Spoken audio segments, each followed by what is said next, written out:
আপোনালোকক গ্যাস মই 650 টকাত দিয়াৰ ব্যৱস্থা কৰিম ভাল হ'বনে বেয়া হ'ব লুঙ্গিতকৈ ভাল হ'বনে বেয়া হ'ব কম দামত ৰেশন কাৰ্ডত দালিও দিম চেনিও দিম আৰু নিমখো দিম ভাল হ'বনে বেয়া হ'ব অৰুণোদয় হ'ল চাউল হ'ল প্ৰধানমন্ত্ৰী আৱাস যোজনাৰ ঘৰ পাম বিনামূলীয়া এডমিশন হ'ল এতিয়া আমি আকৌ আগলৈকে কি কৰিম 1 অক্টোবৰ তাৰিখৰ পৰা ৰাইজক আমি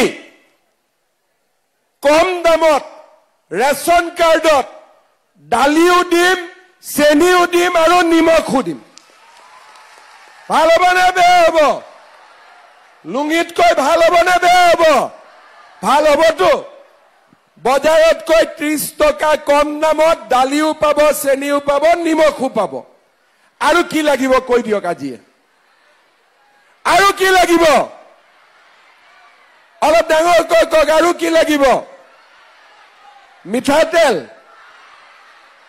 মিঠাতেল এতিয়া মোৰ মতেদি আৰু এটা বস্তু আপোনালোকক লাগে সেইটো হ'ল গ্যাসৰ সিলিন্ডাৰ এটা কিনিবৰ কাৰণে 950 টকা লাগে আৰু এজেন্সিয়ে 1050 টকা লয় হয় না নহয় লয় না নলয় এতিয়া 1 অক্টোবৰৰ পৰা কম দামত ৰেশন কাৰ্ডত দালিও দিম চেনিও দিম আৰু নিমখো দিম ভাল হ'বনে বেয়া হ'ব আপোনালোকক গ্যাস মই 650 টকাত দিয়াৰ ব্যৱস্থা কৰিম ভাল হ'বনে বেয়া হ'ব লুঙ্গিতকৈ ভাল হ'বনে বেয়া হ'ব ধুতিতকৈ ভাল হ'বনে বেয়া হ'ব গ্যাস পালো চাউল পালো আৰু এটা লগত কওঁ যাৰ প্ৰধানমন্ত্ৰী উজ্জ্বলা যোজনাৰ কাৰ্ড আছে তেওঁলোকে গ্যাস 250 টকাত পাব ভাল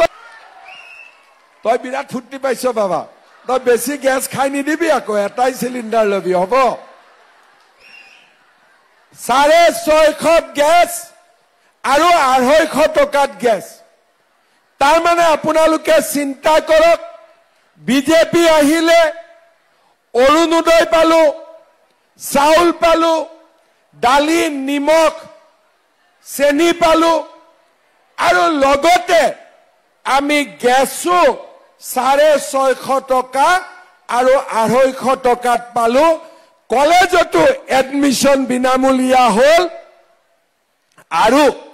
আৱাস যোজনাৰ ঘৰ পাবৰ কাৰণেও কাকো এটকাও ঘোষ দিয়াৰ দৰকাৰ নহব